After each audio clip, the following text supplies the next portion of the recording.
Hey y'all, in this video, I'm going to be talking about why Deepwoken's 90 attunement, 90 weapon, 100 attunement, 100 weapon talents make absolutely zero sense.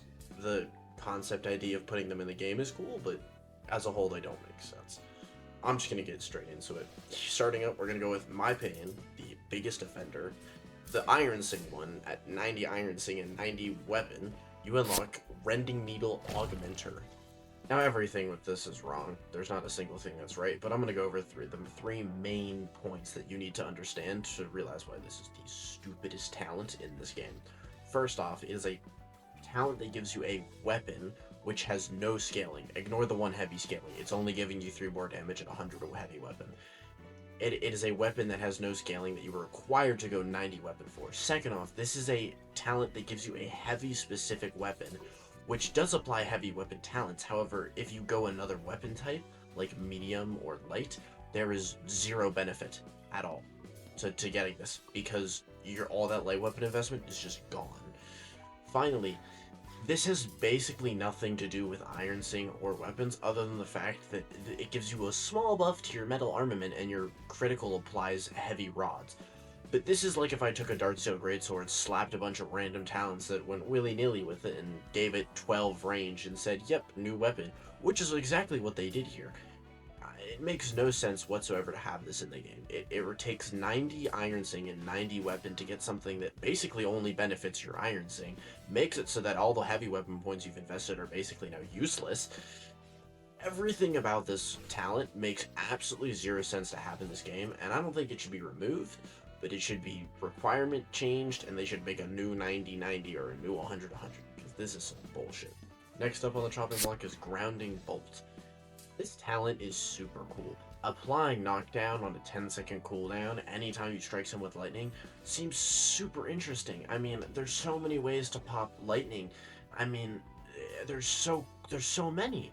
You have the Specialist set, which doesn't require any weapon investment. You have the Storm Enchant, which doesn't require any weapon investment. You have Scorched Peak, which doesn't require any weapon investment, which actually benefits you if you don't go into weapon, and Full Great Fulmination, or whatever the fuck that talent's called, which also doesn't require any weapon investment.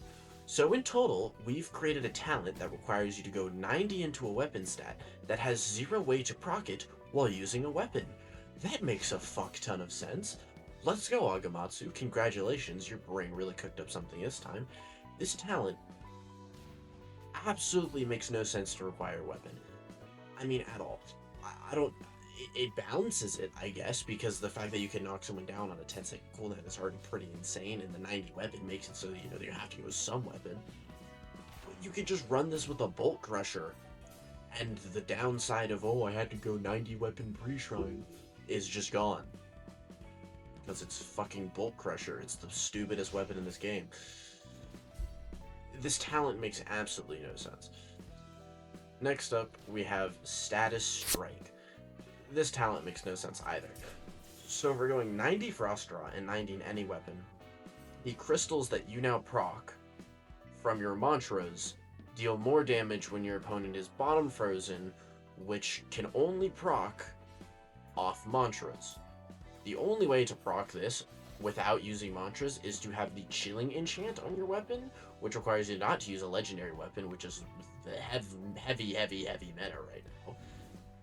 Or you have to go 100-100 to get the Frozen Anchor talent, in which case it procs on uppercuts, flourishes, and criticals. Which is okay, cool, but at the same time, none of those are going to be proccing Crystal Explosions unless you're running Blazing, but that again requires so much into your Flamecharm, and there's so many other requirements to make this thing even make sense to work with weapon. I don't know why it couldn't just be, oh, your crystals deal more damage and explode whenever you guard break. I totally get why they wanted to do this, but have it to do something with the weapon stat. Like, make it work with the weapon stat. It just doesn't make sense with the weapon stat right now. The next big offender, Silencer's Song. This is arguably worse than the Metal Greatsword. The 100 Galebreathe, 100 weapon, takes 200 points out of your build, and you need to be power 13 before you can do this, which means that you have to go past 100 Galebreathe, past 100 weapon pre-shrine, because Silencer's Blade requires you to be power 13 to get. you get a talent that buffs only your mantras, not your weapon. In no way, shape, or form can this buff your weapon. Your weapon is not a mantra. Someone explain to me why Agamatsu, bouncing up and down on his desk, you know, thinking whatever god-awful thoughts he's thinking, decided to say, hey, let's make a Galebreathe talent that makes you go 100 weapon and 100 Galebreathe. And for going all the way to 100 weapon stat, we're gonna do nothing with it and we're just gonna buff the mantras more. It didn't need this. Have this have some other effect. Double the speed boost from the weapon M1 swings. Have it do something revolving around the weapon stat. Nope. Instead, we're just gonna buff Gale Mantras because God Agamatsu must be a heavy weapon Pale Morning verse 1 demon. I have no clue, man. Next up is Ash Ember. This is the final talent I'm going to talk about, and it's another horrible offender, to be honest. This talent for going 90 Flamecharm and 90 weapon stat, remember, we're pushing really high for this weapon stat, so it's got to have to do something with the weapon, right? I mean, none of these before have, so at least one of these has to. Nope. The more Wither your opponent has, the more burn damage you deal. How do you proc burn? Mantras. Can you proc burn off your weapon? If you have the Blazing Enchant, which, God, we all know how awful that is now. Wither damage, where does that come from? Emperor's Flame, what does that proc? Explosive Flourish. Oh, so, you know, you're kind of doing Flourish. However, this can be procced at 0 weapon. You can run fists, you can run 0 light weapon fists and still proc this. It's a stretch to call it that. The thing that makes this talent so god-awfully horrible is the fact that it requires 90 Flamecharm and 90 weapon, but scales off of willpower. This is a talent which requires attunement and weapon just to scale off of the attunement and a random core stat. Now this core stat obviously makes sense if you think about Azure Flames, but it has nothing to do with the requirements of the talent. I mean, what was Agamatsu thinking? What could it be going through his head to create something like this? Anyways, those are all the talents I wanted to cover. Some of these other ones are actually pretty good, like the Bloodrun ones are great, I love those. And so are the ones with Shadowcast, those are lovely. Well, not really, it's Shadowcast, we hate Shadowcast around here. But, that's all I wanted to say. I hope the devs figure out a way to rework this, keep some of these in the game, remove some of them, make new talents, I don't know.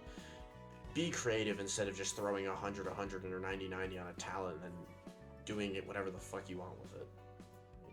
Come on, guys. Log it. Anyways, see you in the next one.